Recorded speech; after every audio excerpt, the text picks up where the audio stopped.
Friends మనకి వలలో వచ్చేసి ఆర్బీ పీత పడింది ఒంటి డెక్కది. చూసారా ఫ్రెండ్స్, ఇది దగ్గర 6 కేజీ ఉంటుంది ఫ్రెండ్స్. ఇది 6 కేజీ ఉంటుంది. ఇది డెక్క ఎలా ఎరగొట్టిందో అర్థం కాలేదు. వలలో కూడా లేదు డెక్క. దీని డెక్క చూసారా, దగ్గర చూస్తుంది చూడండి. డెక్క ఎంత గట్టి ఎంత పెద్దగా ఉందో, చాలా పెద్ద ఫ్రెండ్స్. ఇది దగ్గర 6 కేజీ అయితే ఇది దాదాపు 60 అయ్యేది. 6 కేజీ అంటే మనకి 300 వచ్చాయి ఒక పీతకి. చూడండి ఫ్రెండ్స్, దీని రేటుని బట్టి అనమాట. మనం రేట్ అనేది ఇంత అనుకోమాకండి. ఒక్కొక్క రోజు మార్కెట్ రేట్ వేరుగా ఉంటుంది. ఒక్కొక్క రోజు ఒక్కో రేట్ ఉంటుంది. ఈ రోజు వచ్చేసి 600 ఉంది. ఆర్బీ అంటారు దీన్ని.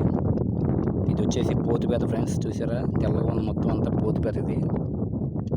ఇది పోతుపేత అయినా కానీ ఇది సడింపు ఉంది. పీత కూడా చాలా బరువు ఉంది. నేను చేతి పట్టుకుంటే చాలా బరువు ఉంది ఫ్రెండ్స్. ఇది కాట మీద పెట్టినట్టయితే 400 గ్రాములు లేదా 1/2 కేజీ లోపు అయ్యేది ఫ్రెండ్స్. ఇది సరే, మనం ఏం చేస్తాం రేట్లకు అనుకున్నంతవరకే.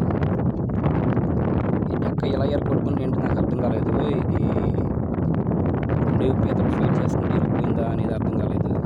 చూడండి, దగ్గర చూపిస్తాను. ఇదైతే ఇది కాదు, నిన్న ఇరిగింది అనుకుంటా. తెలిసిపోయింది ఫ్రెండ్స్, ఇది ఎప్పుడు ఇరిగిందో ఏంటో మనకు తెలిసిపోయింది. ఇక్కడ వచ్చేసి తెల్లగా ఉండేది. ఇది చూసారు, ఎర్రగా ఉంది. చూసారు, ఇది డెక్క కాడ. ఇది వచ్చేసి తెల్లగా ఉండాలి. తెల్లగా ఉంటే ఇప్పుడు ఇరిగినట్టు. లేదు ఎర్రగా కానీ కొంచెం పసుపు కలర్లో వస్తే మాత్రం నిన్న మొన్న ఇరిగినట్టు. ఈ పీతలు రాత్రి నేను వలలో కొట్టుకుని 2 కలిసి వేసుకుని పీతలు ఏర్పడుతుంది.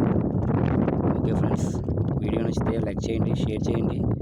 మీ ఫ్రెండ్స్ అండ్ ఫ్యామిలీతో షేర్ చేసుకోండి ప్లీజ్ ఫ్రెండ్స్, ప్లీజ్.